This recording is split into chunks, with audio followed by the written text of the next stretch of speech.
You're watching The Sound with Sophie Flay. Today we're joined by USC student and rapper Easweh Harrison.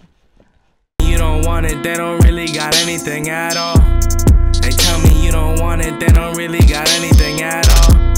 They tell me you don't want it, they don't really got anything at all. They claim they ball, they claim they're rich, so tell me why I'm the one they tryna call. Hi Easweh, thank you so much for being here. What's up, Sos? How are you doing? I'm good, how are you doing? Good. Okay, so you just released your new album, Les Bourgeois, right? Yeah. Okay. Yeah, so what inspired that album? How long did it take you to make it? So that album was inspired, I guess it's like a compilation of things. I guess starting with the fact that I was just seeing a lot of just extra stuff in the music industry and in the songs that people were making that wasn't really representative of the general population and what people actually do in their day-to-day lives. Okay, yeah. And so one day I just realized that I actually had to do a project if I to feel good about myself. I needed to do a project that kind of represented where I thought the rest of society was at, as opposed to just mainstream talking about all these things that the rest of the people that work 9 to 5 and people that are students don't have. So I made the project Les Bourgeois to kind of make fun of Les Bourgeois, which is in French translates to kind of the bougie people, the upper middle class that have all this materialistic desire, I guess.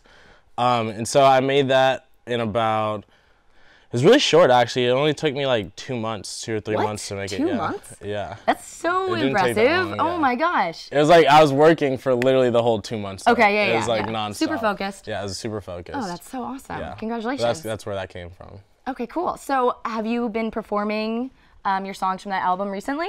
Yeah, I had a show a couple weeks ago around the USC area actually for this group called USC Reality. They just invited me to do a 45-minute set. Oh, wow. So I actually did 3 songs from that project and then 4 unreleased songs, which I guess say that I'm working on a new project right now. Okay.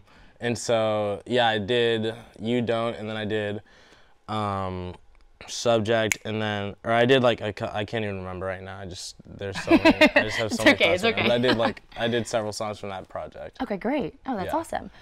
So I'm actually an old fan of yours. I love what you did with New Soul and Crave You, but you recently decided to take those offline. I'm curious as to why. Yeah, my old stuff. Yeah. Yeah, so I started making music when I was a freshman in high school, and you're obviously in a different mental state when you're a freshman in high school than you are of course. when you're any other age. And so I just didn't feel the same connection that I felt when I made the songs. Okay.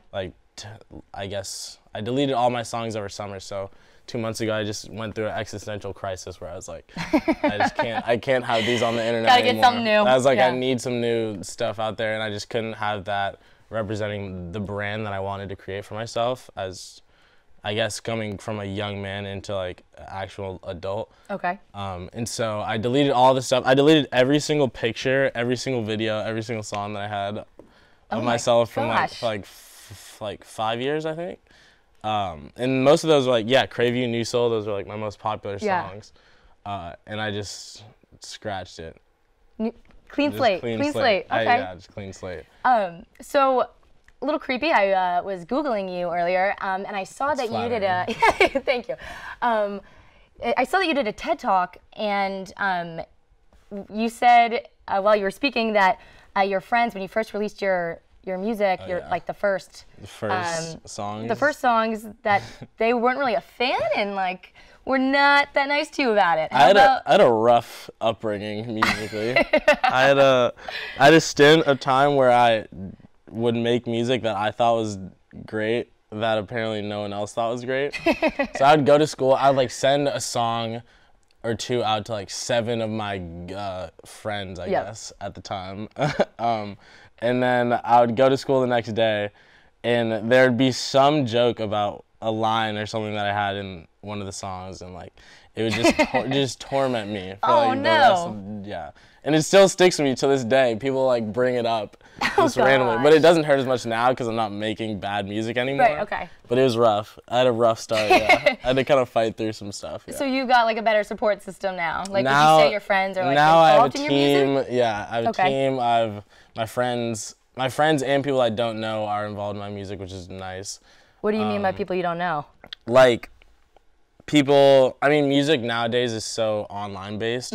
And so there'll be people, not that I don't know necessarily, but that aren't like physically around me that are helping me do music stuff, like producers, people that mix my stuff.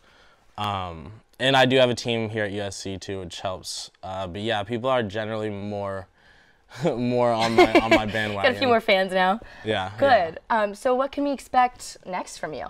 I have an album that I'm working on right now that should be coming out by like December, end of the year, or like hopefully at the start of next year. Oh, that's awesome. Yeah, and hopefully it's like all original music, a lot more singing, because I need a bigger female fan base.